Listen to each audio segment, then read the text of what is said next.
अस्सलाम वालेकुम व्यूअर, कैसे हो? खैर से हो? ठीक ठाक। उम्मीद करता हूँ सब खैर खैरियत से होंगे। तो आज का जो व्लॉग है वो है भाई के नाखून के ऊपर कि अक्सर हमारे को कोई ऐसी चीज़ लग जाती है जो ठोस होती है, वज़नी होती है, कि नाखून वगैरह पे लग जाती है तो उसमें मतलब नीलापन शुरू हो जाता है और उसके अलावा काफ़ी पेन होता है।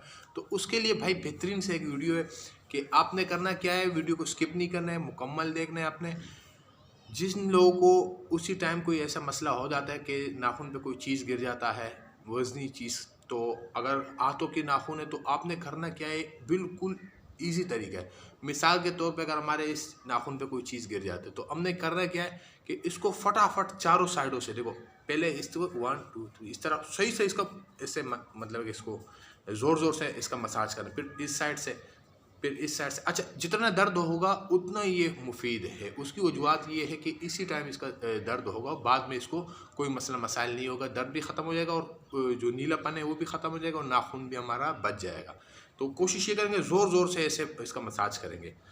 अच्छा, उसके बाद फिर क्या करना है, थोड़ा सा ऐसे ऐसे हाथ को ऐसे ऐसे हिलाएंगे हिलाएंगे हिलाएंगे हिलाएंगे स्पीड से, जितना आप स्पीड से इसको हिला सकते हैं। देखो अभी नज़र नहीं आ रहा है ना, इस तरह स्पीड से इस तरह हिलाएंगे बिल्कुल। तो ये जो इसको मतलब कि हाथ को हम लोग मसाज करेंगे या इसको मतलब इस तरह का एक्सरसाइज इसका करेंगे तो इससे ये होगा कि ब्लड जो सर्कुलेशन है वो स्पीड से रवानगी में आ जाएगा, जो बॉडी के और मतलब कि पार्ट्स के निस्बत या यहाँ पे जो ना हमारा ब्लड सर्कुलेशन स्पीड से हो जाएगा। तो ये होगा, फिर यहाँ पे जो मतलब कि अगर ब्लड जमा होगा तो वो जमा नहीं होगा।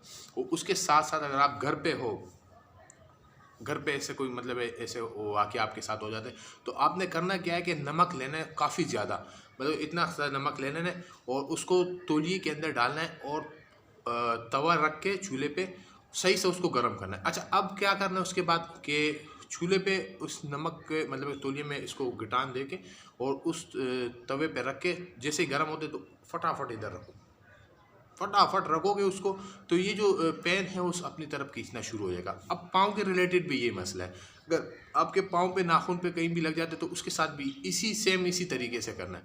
लेकिन कोशिश ये करना है कि 5 से 6 मिनट इसको फटाफट इसको आपने मसाज करना है और किसी तरीके से मतलब इसको आपने ठंडा नहीं होने देना है, फटाफट इसको ये करना है। अक्सर ये लोग ये करते हैं कि को ऑयल वगैरह लगा लेते हैं, जो गर्म ऑयल होते हैं मशीनरी का, तो वो नुकसानदेह है। उसके फिर बाद में नक्शे मसले मसाइल होते हैं, जो नसें होती हैं, पट्टे होते हैं, ये खिंच जाते हैं या मतलब इस पे ऐसे मसला हो जाता है कि फिर अंधे के लिए अगर कोई ऐसे चोट लगता है तो उस पर फिर कोई भी चीज़ असर नहीं करता है।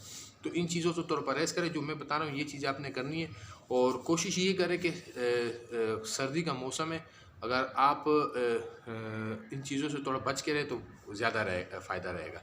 तो उम्मीद करता हूँ वीडियो आपको अच्छी लगी, अगर लगी हो तो लाइक कीजिएगा और चैनल पे नए तो सब्सक्राइब कीजिएगा। तो अब तक इतनी, अगले व्लॉग के लिए दीजिए इजाज़त। अल्लाह हाफिज़।